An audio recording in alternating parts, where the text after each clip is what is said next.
What up, what it is, what's happening YouTube? It's your boy Srtfied, and I'm back with another one for y'all. Y'all already know what to do. If you're not subscribed to my channel, make sure you smash the subscribe button. Helps me out, helps you out, helps everybody out. It's free, don't cost you nothing. Just click that red button. But anyways, today we're gonna get this sound processor installed. So if you've been following me on my channel for a while, you might remember when I did Project Mr. Ready RT, when I installed a full sound system in his car. I did a full speaker upgrade, amp, subs, all that stuff. So I'm doing the same thing to mine. I actually already pre-wired everything as far as the amps. I already changed out all the speakers.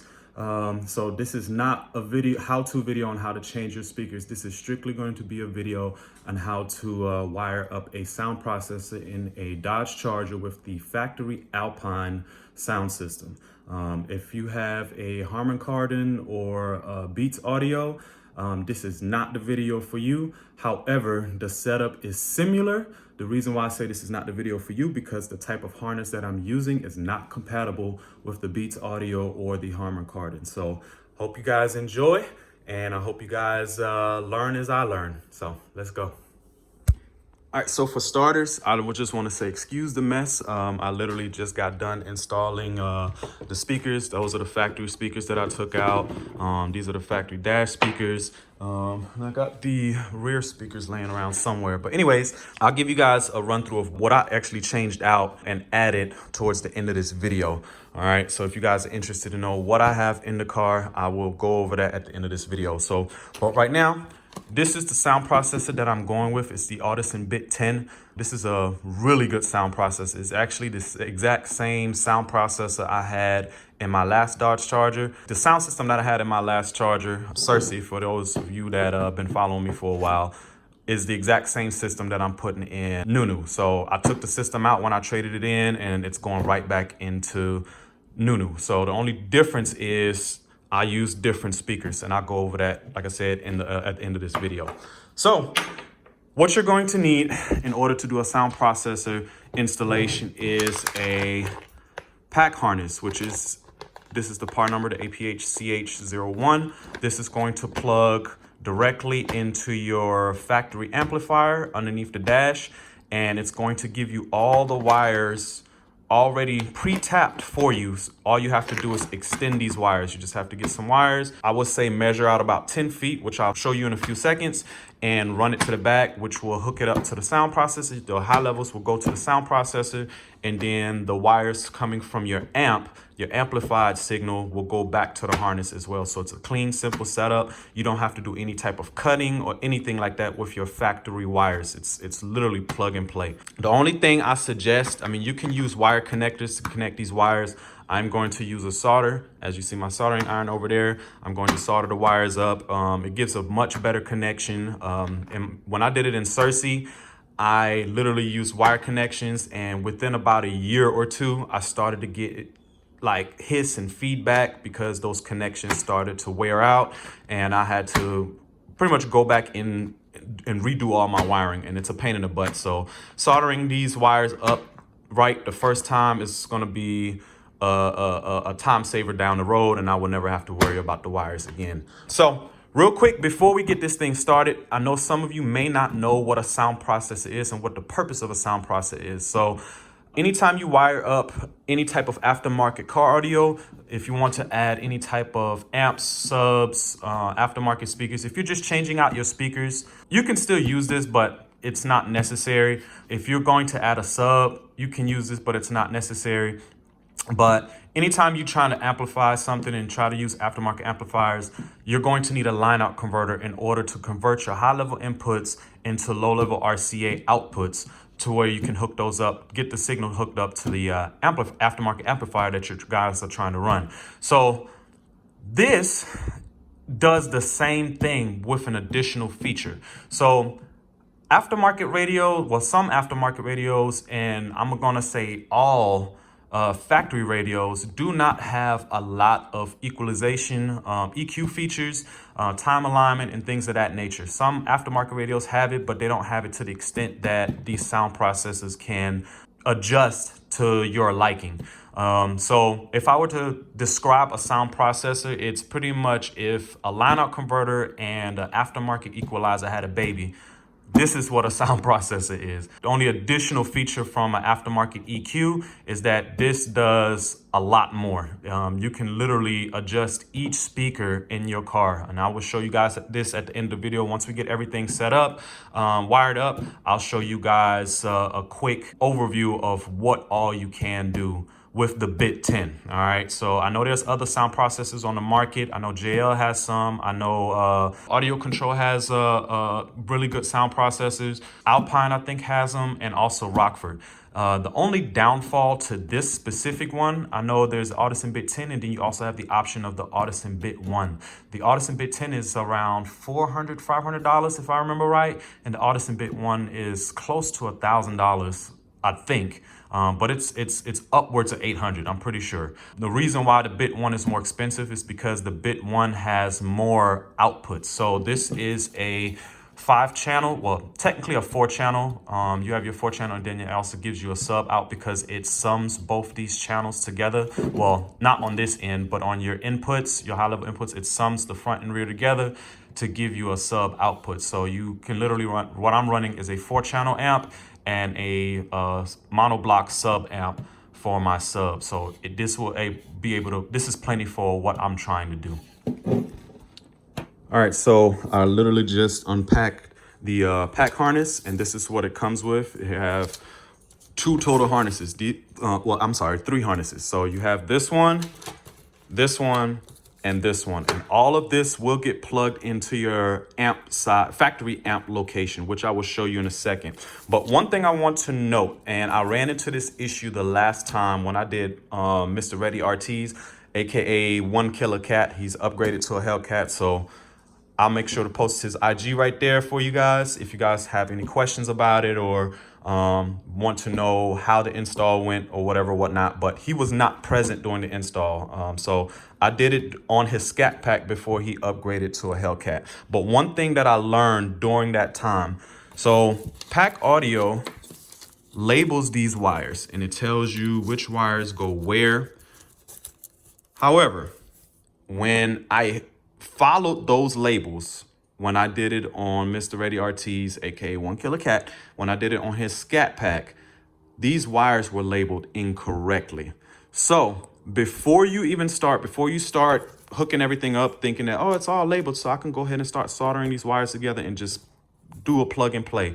No, you want to double check the wiring in the car. All right, so make sure when you change out your car speakers, or if you haven't changed out your car speakers, take the extra step and remove your factory speakers and look at those wire colors so you can know exactly what wires go where. All right, so it's pretty simple. Once you figure out the wire colors in the car, when you this is the side that gets plugged into your your factory amp. This gets plugged into your factory amp.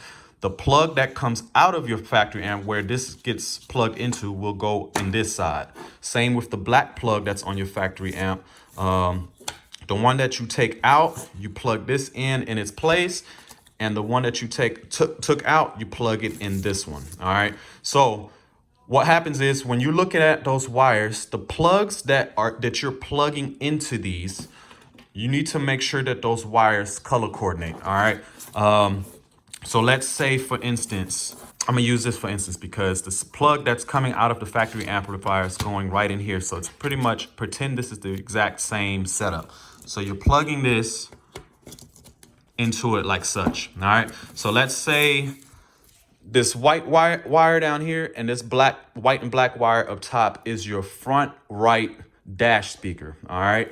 If this is your front right dash speaker, like let's say the white one is your ground and the white and black one is your positive, hypothetically speaking, then it's going to correlate the same thing on this side. All right. So as you can see, it matches on this because it's the same wiring harness, but when you plug your factory plug into this, it will not be the same color, obviously. So just you do know that if this top row of wires is your front right dash speaker, then this one is going to be for your front right dash speaker. So make sure at the end of this, once you solder on or connect your wires to extend it to wherever your location of your processor is, that you label them as such. All right, so you can remember, so you don't have to trace all the way back and trying to figure out which wires go where. All right, but that's just a step that I learned, so make sure you guys do that.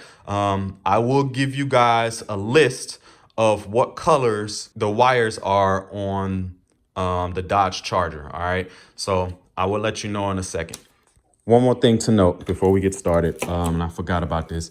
For the Alpine system, be mindful that there are going to be some wires that are not going to be used, all right? So once you hook everything up, there should be a total of 4 wires that you're running, which is going to be your dash speakers and your front door speakers that are going to be ran to your 4-channel sound processor. If you're trying to also run your rear deck speakers to it, then it's going to be a total of 6 wires that are going to be running from your high-level inputs to your sound processor. All right, if you're running all brand new wiring from your amp to your speakers, then that's the only wires that you're going to have running back. If you want a clean setup, which is what I'm going to do right now, I'm going to run all my wires from this harness, which includes the wires that will be powered, that will give the signal to the sound processor, and the wires coming from the amp back to the speakers. All right, because I don't want to cut any wires.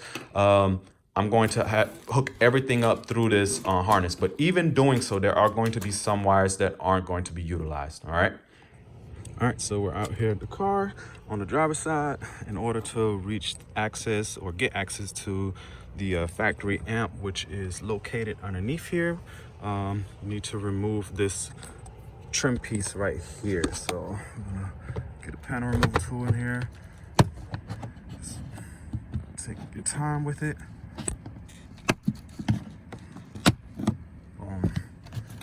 You just pull out on it and then try to wiggle it out of this little weather stripping. Boom, that's it right there. Has 5 clips total on here. And then all you have to do is remove this screw right here, and then you literally pull the dash out this way. There's clips up here, here, and as a clip up here as well. I don't believe there's one on the bottom. Nope, there's not one on the bottom. So you literally just take these 2 screws out, which you can either use a Phillips head or a socket wrench or a socket drive, and then you just pull it out. So I removed those 2 screws I was talking about, and then literally pulled it straight out. As these are the clips I was talking about right here and right here. So all you have to do now is disconnect your little wires. I already disconnected this one over there. So disconnect these wires. Remember where these are located at. But I generally just disconnect these, that one over there, and your hood release, and I kind of just move it out the way as much as I can, because you don't really need to fully remove it in order to get access to the amp. But in here's where your factory amp is, and below, I'll show you guys.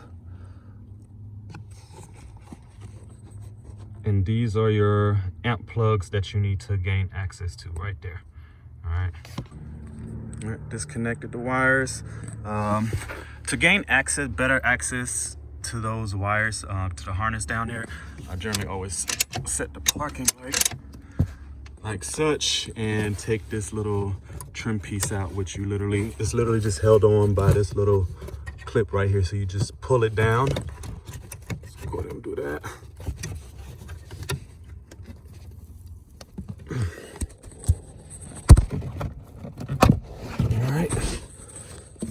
Sorry about that. Boom. And you have clean access to the wire harness that you need to get to. All right, unplug both of them.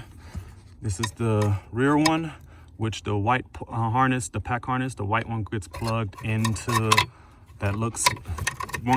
one end gets plugged in here, and the other end you plug your factory wire harness into right here. And same with the black one. The female side gets plugged into here, and the male side gets plugged into the forward one. So if you remember the video I did, the full sound system upgrade, this is probably the shot that you guys seen with all the wires and stuff, because I had already pre-wired everything. So this is what it will look like. And I'm just giving you guys a demonstration right now because I'm actually going to take this harness back off and solder all the wires up that I need to run back to the sound processor location and amps. But here's what it will look like. So remember, this is the wire harness that came out of this is your factory wire harness right here that came out of the amp. You plug the female side of your pack harness into that, and this piece gets plugged in right here in the forward portion. All right, boom. The standalone harness, the black one, gets plugged in the forward portion, and the female side, well, I didn't fully plug it in, but you get it. This is the pack harness. It gets plugged in the forward portion, and the female side gets plugged in the other side of this. All right. So as far as your wires, once you figure out the wire colors of your speakers, rear speakers, front speakers, or whatever speakers you need to tap into for the pack harness, for the sound processor, all you need is your dash speakers and your front door speakers. That is the only speaker wires that you need in order to run a 4-channel processor. All right, if you have a bit one that has multiple channels, then you will run the front speakers, the dash speakers, the front door speakers, and the rear deck speakers to the bit one. All right, so once you figure out the wire colors, these are going to correlate the same wire colors that are right at your speakers. So if I were to take this door speaker out right here, and let's say this wire was yellow and red, it will be yellow and red on this side. So remember how I said when you plug it in, let's say this top wire right here, that's yellow and gray. Let's just use those two. If one was yellow and one was red, on this side, the top wire will be yellow and red. All right.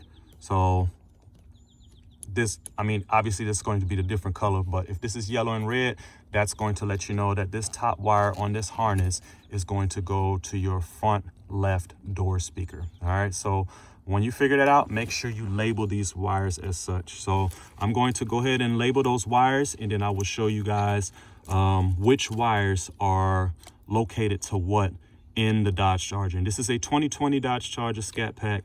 All right, so with the Alpine system. So this should be across the board on all Scat Packs from 2015 all the way up to 2021. All right, with the Alpine system. If you don't have the Alpine system, these wires may be different, so make sure you double check.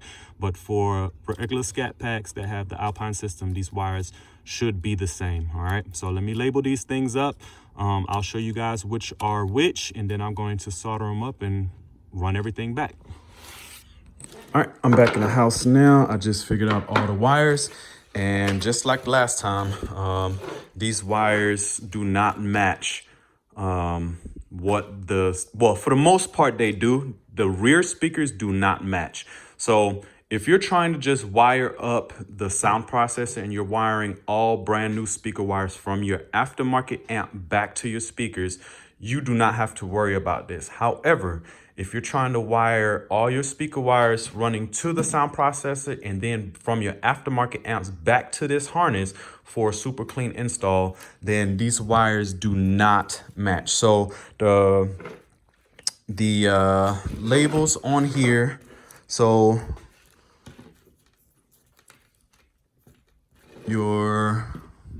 hold on one second, I'm sorry. I'm trying to find the labels I had. Let me shake this stuff out. All right, so my front right tweeter, which is your dash speakers, front right and front left tweeters match on this pack harness. All right, so that is perfect match. You just have to make sure that you know which one's positive and negative. All right. For the mid-range front door speakers, so that's going to be on the white harness. Your dash speakers are going to be on this white harness. Your front door speakers is going to be labeled as front right mid-range and front left mid-range. And they match on this black harness right here. These two right here. Your rear speakers, unfortunately, do not match, all right? One is going to be labeled center channel, which I believe is your left one. No, sorry. The center channel that's labeled on the pack harness is going to be your rear right speaker. And your there's one that's labeled sub 1. There we go. It's all on the black harness. It's labeled subwoofer 1 on the pack harness, but that is going to go to your rear left speaker. All right, so just make sure if you're going to wire everything up, including your rear right speakers, rear right and left speakers. Let's say you're running a bit one where you're trying to run all your wires to that. This is what your rear right and left speakers are going to be. All right, center channel and subwoofer 1. So now that you got the wires figured out, the high level inputs that need to run to the actual processor need to come from the end, the male end of your wiring harness. All right. So even though your front right tweeter and front left tweeter are labeled on this end, your female end, you need to utilize, which is the same wire color as this end. It's literally just cut in the middle, and here's your splice portion. So make sure the wires running to the processor come from the male end of your harness. All right, so these two right here. And then if you're running wires back from your aftermarket amplifier, so pretty much what happens is your wires your high level inputs are going to go into the sound processor. It's going to get converted into low level RCAs. Your RCAs are going to get plugged into your amplifier. So pretend this is your aftermarket amp. It goes from here to your amp, and then your speaker wires from your amplifier will run back to your speakers. All right. So if you're running these wires from your amplifiers directly to your speakers, then you don't have to worry about the rest of this step. All right, your job is done. However, if you're not going to run to the rest of the speakers, and the reason why I'm not doing that is because I ended up getting the pack harness, the pack harnesses that plug into the factory plugs that give you the little positive and negative for a clean install. I'm going to use those, and those will be fine. I don't need to run all aftermarket wire through the doors and stuff. It's not necessary for the type of sound system setup that I have. So I'm going to just run all my wires from the aftermarket amplifier back to this harness. All right. So if you're going to do that, make sure you use the wires coming from your aftermarket amp need to go on the female side of your connectors. All right. So this side and this side, because the wires coming from this end of these sides are going directly to your speakers. All right. So now all I got to do is measure out. I have a spool of speaker wire right here. I need to measure out. I'm going to show you guys here in a second. I'm going to measure out a good 10 feet next to my car, and I'm going to cut them and then solder everything up. So before I get these things soldered up, a good measuring tool that I like to do with these wires that gives you plenty of leg room to be able to tuck everything and run it up to where you have your amps at. So generally people like to have their amps mounted on the back of the seat. So here's my amps. Those are my crossovers for my front component speakers, and this is where that little bracket right there, it's going to be another bracket mounted right here. That's where my sound processor will be mounted at. But a good measuring tool that I like to use is literally from the back portion of this bumper to just shy of the rear tire. So I mean, you can go a little bit further if you want, but I just decided to cut it right there. But that's going to be plenty in order to be able to run it from the harness, tuck it all underneath the carpet, run it up, and have plenty of wiggle room in order to set everything up and hook everything up. And you'll probably be able to cut some excess off on that end as well, but so it's not tight. That's plenty right there. So I'm gonna get these things soldered up, and then I'll show you guys the the product before everything gets tucked. All right, so I got everything soldered up finally to the harness. Give you guys a close up. All the connections are soldered up, and now it's time to just plug everything in and run everything underneath the carpet. So I already have everything kind of pre-prepped, pulled up in the back. It's gonna run underneath the carpet. It's gonna run up here, underneath the seat, behind here, and then up to where the sound processor will be mounted, as well as the amps. So, and I also, if you're gonna do this, I highly suggest labeling the tips of your wires, so you don't have to go back into the front after you done tucked everything and trying to figure out which wire is which. I got everything tucked so far. That's what it's like in here right now. Everything is tucked behind this little footrest right here, and it's going behind that. There's a little notch back there where the carpet will actually let you put the wiring, and it's going down the side right here and underneath the carpet, and it's coming out right here, but all this will be tucked underneath the carpet all the way back to the trunk.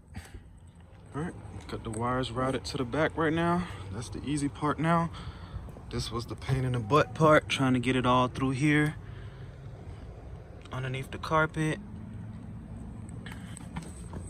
And there you go. Everything is underneath this little panel. Right there, everything's hooked up.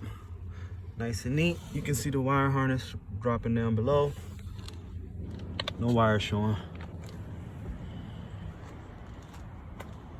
Just like that, all the wires are ran into the trunk. Boom. Everything's coming out of that bottom section right there. So these are going to get connected to the crossovers. These are the ones that are going to get connected to the processor, and these right here are going to the amp, the 4-channel amp right there. So I'll show you guys the finished product, and boom, all done. My hands hurt like crazy trying to get everything down through here and everything, but it came out nice and clean. I'll show you guys another view since the sun is kind of blocking this area out a little bit. There we go. Nice and clean. And this is what it looks like with the back seats up. Even though the sub box is going to cover all of this up anyways, so that's why I left this wire out. My sub box is currently in storage, so I have to get that before I start the tuning process, but that's pretty much it. Very clean setup. All right, so I got everything hooked up on the bit 10. Got the wire ran to my laptop real quick so I can do the tuning portion. This is the software. So I'm going to it real quick and show you guys what it all does. So this is what the software looks like once you open it up. And obviously, once you get everything set up, make sure every sound processor software looks different. So this one specifically is for the Audison. Obviously, if you use like a JL version or Alpine version or a Rockford, whatnot, it's going to look different. However, majority of the sound processors have, I'm going to say, majority of these features. Just make sure you check with your owner's manual of whatever sound processor you choose to go with, and see what features suit you best and what features you would want to be able to adjust once you hook it up. But this one specifically, I love it. As you can see, you have all your EQ presets. You have pretty much each individual speaker that you can adjust. You can set it to where you can change the EQ settings of each individual speaker, not as a system as a whole, but you can change it individually with each speaker. So if I wanted to go in here and change it for this one, I just have to select each individual speaker. So I still have to do some tweaking with the system. Right now I've done a couple of things. As you can see, the graphs are a little different. Up here you have your filter types. go down, you have your low, high pass, band pass, full range. And it also gives you the type of filter model, whether you want to go with a Butterworth or a Linkwitz type of filter model. Also gives you a custom range of your frequencies that you want to filter out. If you don't want to use the presets, you can actually just type it in there. So if I wanted to go with a different number, it's not letting me do it right now, but in your presets, you should be able to type it in specifically. And then also down here, you have your time delays, which makes pretty much centers it to the driver's seat. So you can also have different memory presets in here, to where if you want to take this to car shows and demo your car audio, because I know when you do your time delays, let's say you set it to the driver's position, it's going to sound different in the driver's position than it does in the passenger seat. So if you want to be able to demo it for somebody that's sitting in the passenger seat, you can set it up to where all you have to do is click this button over here, and it will tell you, it will have it customized specifically for the passenger seat, or in this case the back seat. So you have plenty of adjustability features in this thing. Also in here you have your outputs, your volume, sub volume. You can tweak each individual channel to the output volume if you want it to be at 0 decibels, or if you want to turn it down a little bit. If you're running different type of speakers, and you know, sometimes the output sounds louder from the rear or the left and the right, and so far and so on. You can legitimately customize a lot with this Audison, the sound processor. So I highly suggest it. But that's just giving you guys a quick overview of what a sound processor does and what the features of it are for this specific sound processor. So that's gonna wrap it up for today's video, y'all. I hope you guys learned something from this video, and also I hope I was detailed enough about the actual installation process of the sound processor. Like I said, mine is a 4-channel going into a 5th channel sound processor. 4-channel meaning that you have a front, rear, and then it sums both signals together and gives you a sub output as well. So, but there are numerous sound processors on the market. You have 6-channel processors. I believe there's also 8-channel sound processors. And those are for more advanced sound systems that have multiple speakers in the vehicle. And on top of that, if you want to be able to adjust each individual speaker, you may want to look into those 6 or 8-channel sound processors. For me, because I'm running components in the front, matter of fact, I'm gonna give you guys some pictures right now and show you guys what I did. So in the dash speakers, that's where I ended up getting a custom bracket for it, and ended up mounting the tweeters for the component set in there. In the front doors, I ended up, I did not get a picture of the actual mid driver.